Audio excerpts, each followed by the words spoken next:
Мен 2 жыл мурун бир хикаяны айтып бердим беле. Дагы сиздерге бир кайталап кое берейин. O хикаяны айтышдан алдын бир суроо да. Үй бүлөдөгү ушу келишпестиктер эң негизги себеби эмне деп ойлойсуз? Текебердик. Билимсиздик. Дин жок жашоодон. Түшүнбөстүк. Сыйлабагандык. Өзүнүн күнөөсүн сезбегендик. Өзүнүн күнөөсүн сезбегендик. Коммуникация жок. Коммуникация жок, мамиле жок, тил табышы жок. Сүйүү жок. Сүйүү жок. Жок, сүйүү бар. Дин менен жашабагандык. Өзүнүн күнөөсүн мойнуна албагандык.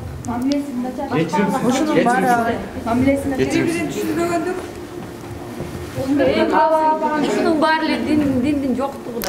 Азамат, сиз туура айтасыздар. Жооптордун баары туура, бирок негизги чоң себептер бар. Келин менен кайын журт менен келиндин келишпей калыштыгынын эң чоң себеби бул кызгануу. Баары кызгануудан келип чыгат. Баары кызгануудан келип чыгат. Айтсам азыр анча-мынча айтсам азыр аялдар кабыл албайсыздар, жок дейсиздер, бирок кызганасыздар. Үкөөңүздүн аялы бар, анча-мынча кылган ишине кызганасызбы? Кызганасыз. Сизге көңүл бурбайт, тияка көңүл бурса кызганасызбы? Кызганасыз. Тополоңдун чырдын баары кызгануудан келип чыгат.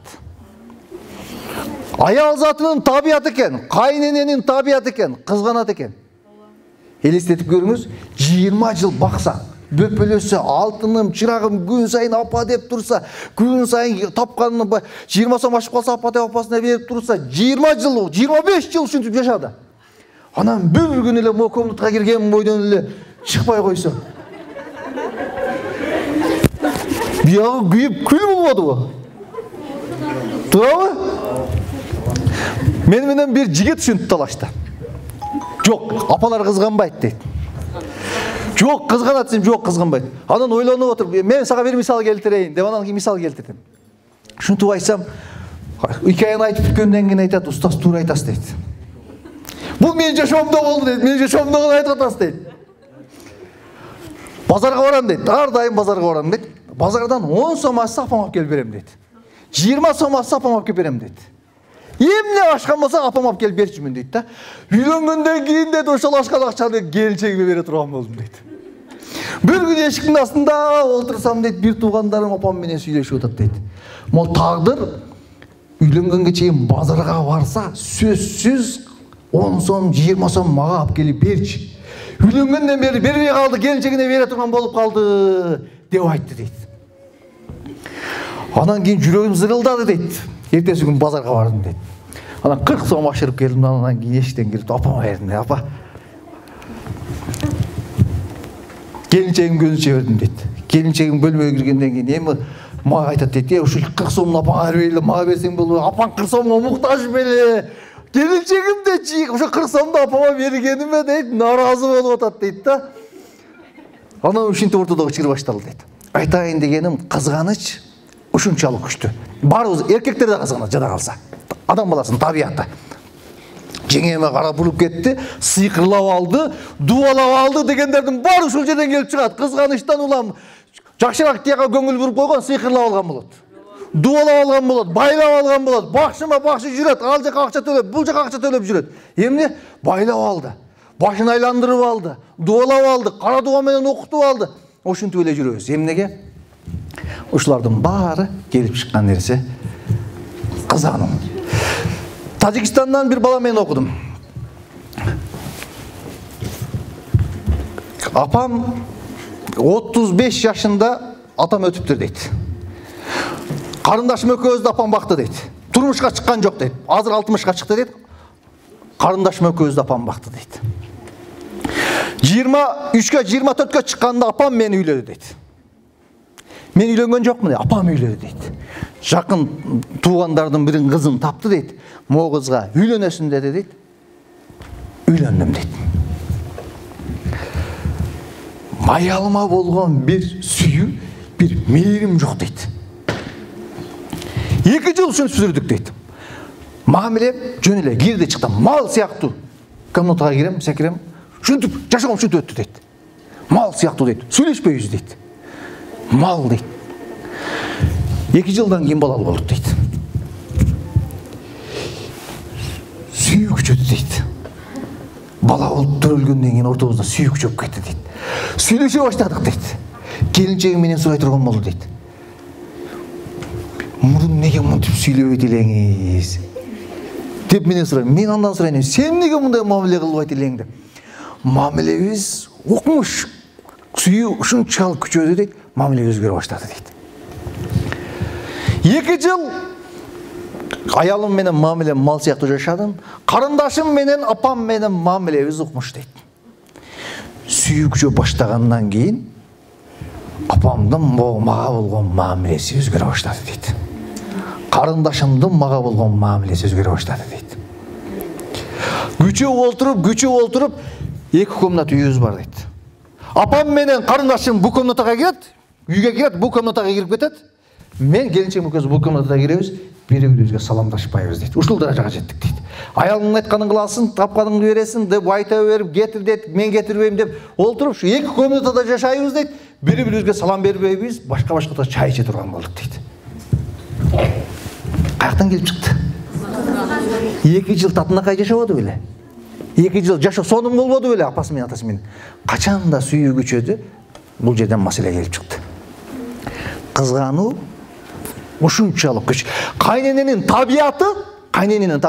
Бир адамдын 2 аялы болсо, күндөшүнө бири-бирине кызганса, кайнене күндөшкө караганда көбүрөөк кызганат экен. Табиятынан. Ошондуктан мындай жашоодо мындай карасаңыздар, кээ бирөөлөр баласыны келини менен жаткызбайт, түнөтпөйт. Ушундай күлүп атасыздар да сиздер. Мен мурун шүтүп уксам, мен таң калчумун. Каяктагы сөздү айтат, булар каяктан билет, эркек болуп каяктан билет деп. Элге аралашкандан кийин мага келип анча мынча адамдардын суроосун бергенде төбөңүздөгү чачыңыз тик турат. Ушундай адамдар бар. Жаткызбайт, киргизбейт. Ушунчалык кызганыч. Бир алым айтат. Апам чорт пейили бар дейт. Анан келинчегим кичик пейил жакшы эле дейт да. Эми кээде эркекке ошо булай сүйгөн адам ошондой көрүнүп калышы деле ыктымал. Эми бул алымдын айтып аткан жазып атканы да. Анан дейт, дайым эле келсем келинчегим жамандайт дейт. Анан бир күн байкадым да дейт, үйгө келдим дейт. Келсем келинчегим апам аябай жамандады дейт. Анан ачуулангандан кийин жүгүрүп барып камчыны көтөрүп кирип кеттим. Келинчегим менен сүйлөшүп алганбыз дейт. Кел дуал турам дейт, жие турам, дука бакырат, дуайда, тар турам дейт, жие турам дейт, бакырат, тополоңду чырды кылдым дейт. Анан кийин эшикке чыгып туруп, камчыны ыргытып туруп, апамды мындай карасам, апам тетиякта отуруп, жыргап атыптыр дейт.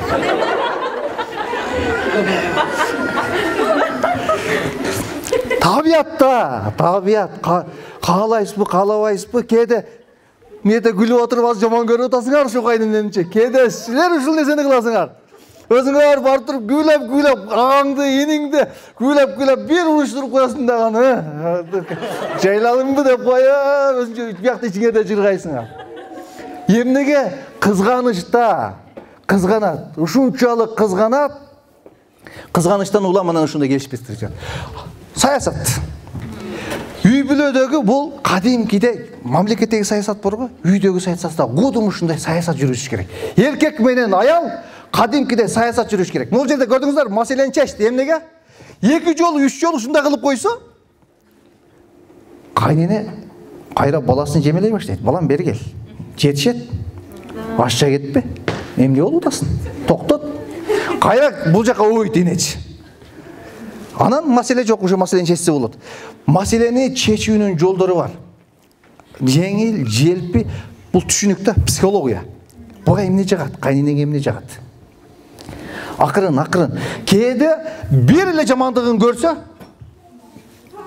келгенде бир көзүнөн түшсөң, кайнене деген ушундай бир чоң саясатчы, сен жашсың да, эч нерсени билбейсиң. Ал сага ошондон көбүн көрүп чоку. мындай кел, бир көздөн түшсең сенин түйүңө жетет. Сенин түйүңө жетем деп койсо, түйүңө жетип коет.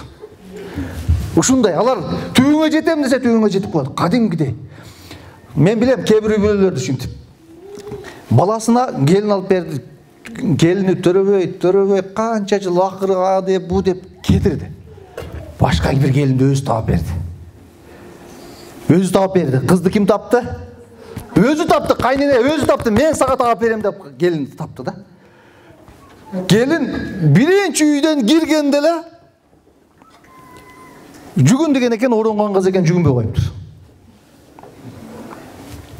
Канча жыл небере житин көрбөй, зордолуп, кыйналып жашаган эне жаңы келинди өзү таап келип жүгүн десе жүгүнбөй коюптур.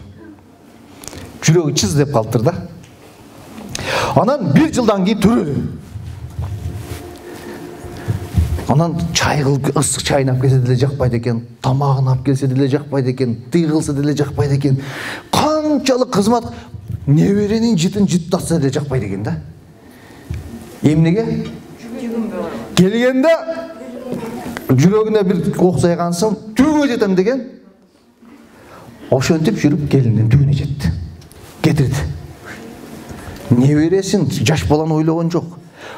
Ошон үчүн аял киши, эркек киши аябай кыракы болуш керек.